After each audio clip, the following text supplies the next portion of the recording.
thought it appropriate to shoot this video here in my office because it's about work. It's about how we allow what we do for a job or even for a career to take over our lives, to become our identity, and to be the thing that becomes our priority. There was a recent article in The Atlantic that talked about work and how work is making Americans miserable. It talked about something called workism and basically said that work has become like a religion. But this religion is disappointing, as many religions are for a lot of people. And it just really struck me because I think that it's true that we get so caught up in what we do that we allow it to become who we are, but it's not really who we are. And when there isn't an alignment between who we really are and what we do in the world, then we do become miserable. We do begin to feel as if we're not we're spending our whole lives doing things that don't matter to us, that don't have meaning for us, that aren't fulfilling, that aren't spiritual. And so it all feels empty. And we keep going to the next level and the next level, looking for something else, some other work that will make us feel more fulfilled, more on purpose, more in a community of like-minded people.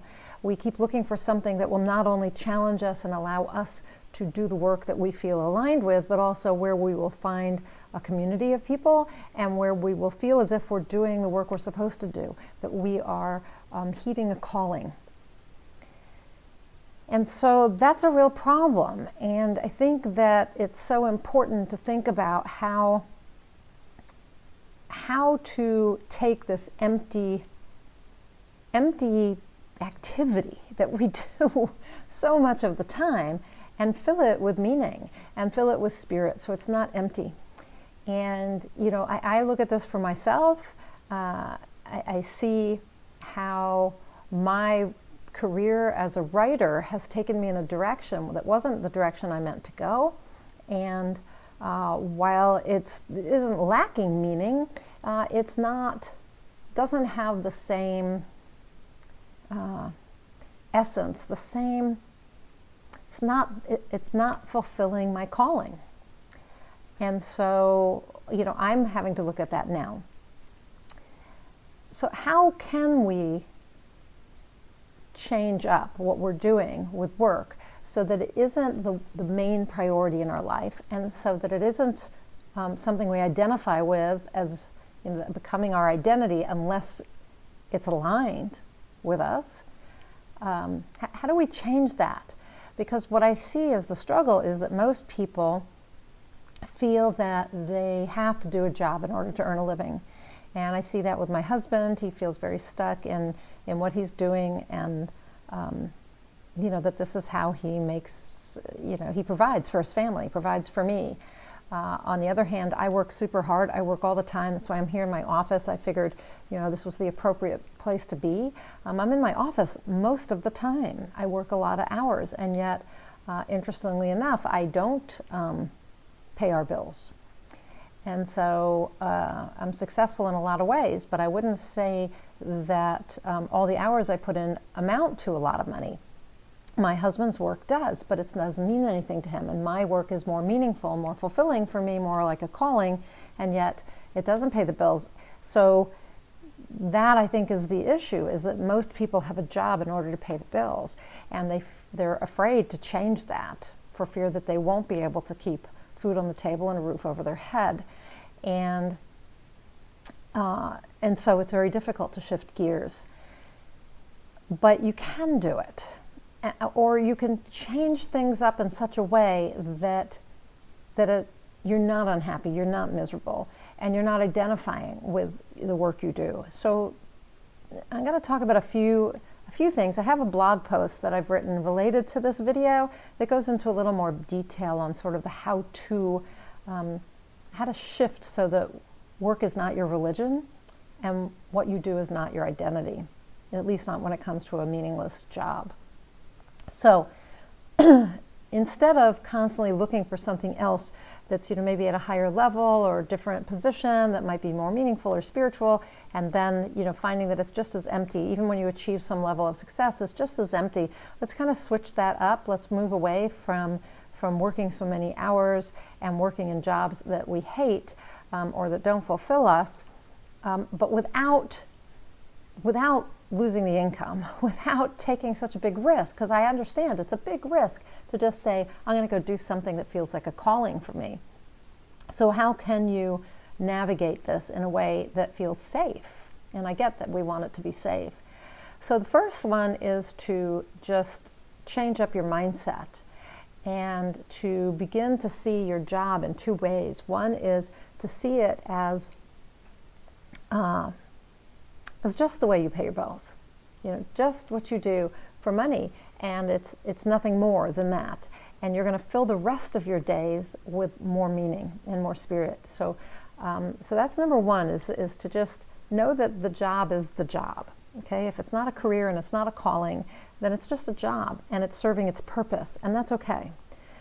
If that's the case, though, you have to change your mindset, number one, and by changing your mindset, I mean, first see it as that it's just fulfilling a purpose, this activity you do every day or 5 days a week. And you're going to bring to this job a sense of reverence. So you might have an affirmation, or you might, say an affirmation or say a prayer before you begin work every day. Okay, so maybe that's a way for you to say, I'm of service. God, let me be of service. There's a lovely Jewish blessing when you wash your hands, where you raise your hands and you say, thank you for allowing these hands to be of service. So maybe you do that. You have a prayer where you talk about, where you think about being of service, or you think about the people that will benefit by whatever it is you do.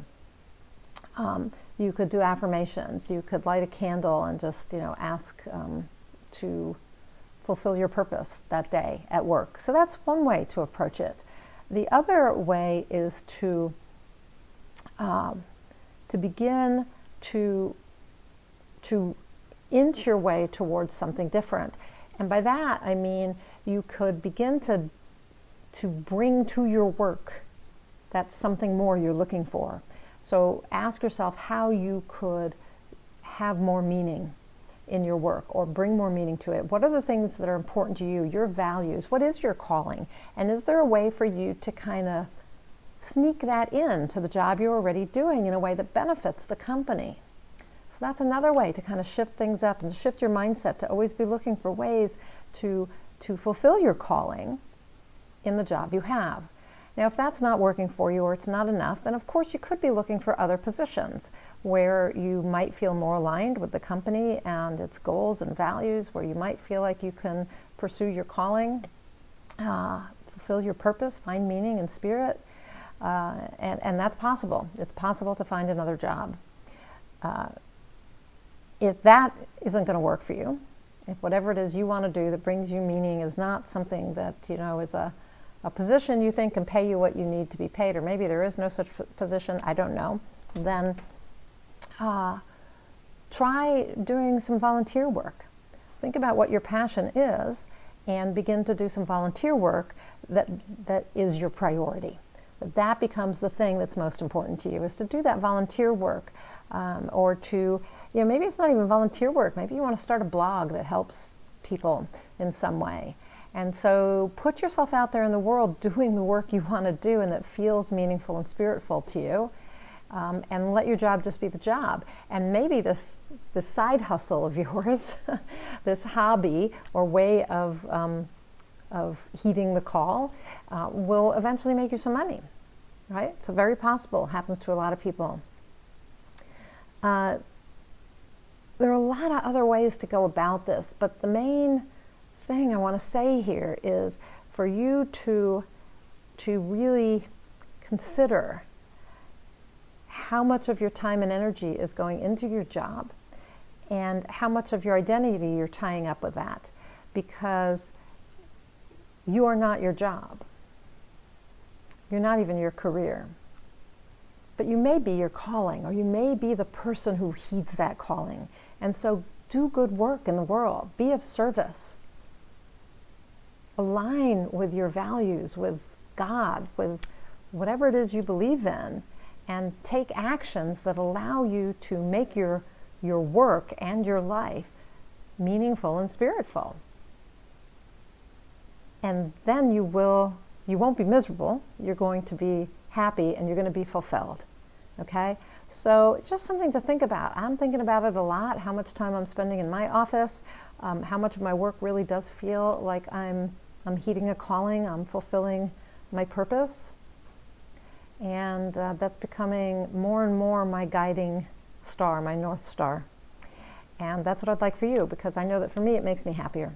It makes me happier, it makes me feel fulfilled, it makes me feel as if I am being the person that I know I am inside, that I know I want to be through my behavior, through what I do in the world. So allow that, what you do in the world, to align with your true essence, and then carry that out into the world in some way, so that you don't feel that your life is empty, that you don't feel that all those hours you spend at work are empty. Okay? So I'd love to hear how you go about doing that. I know this is a tough subject. My blog post goes into, as I said, some more detail, so the link to that is down below in the description of this video. And you can also link up above. And yeah, I'd like to know how you are filling your work, your job, with meaning and with spirit, and making it fulfilling to you, making it not just a job, but making it a career, and even more so a calling. And if that's not possible, what you're doing outside of work to bring yourself that meaning, that fulfillment, that spiritual aspect. So I'm Nina Amir. I'm the Inspiration to Creation Coach. I am a certified high performance coach, one of 800 coaches working around the world. And I love helping people get from where they are now to where they want to go, without letting anything get in the way. The thing that typically gets in the way is you, each and every one of us. I like helping people combine their passion with their purpose, so they get inspired, and they take inspired action and get inspired results. That's a better way to achieve your purpose in this world, to fulfill your purpose and to follow that calling. So if that's of interest to you, if you would like to find more meaning in your life, if you would like to get clarity and courage to make some changes so that your life is lived fully and lived with joy and enthusiasm and passion and inspiration, then fill out the application. Fill out the application up above, and click on the link. It'll take you to a page. You can read all about high performance coaching and working with me, and at the bottom of the page is an application. Fill out that application and submit it. Get on my calendar, and we'll spend 60 to 90 minutes together, and we will talk about how you can shift and create the life you want to have, and step into the best version of yourself and make your difference today, tomorrow, every day. So if that's of interest, fill out the application, and until I talk to you next time, go out there and achieve more inspired results.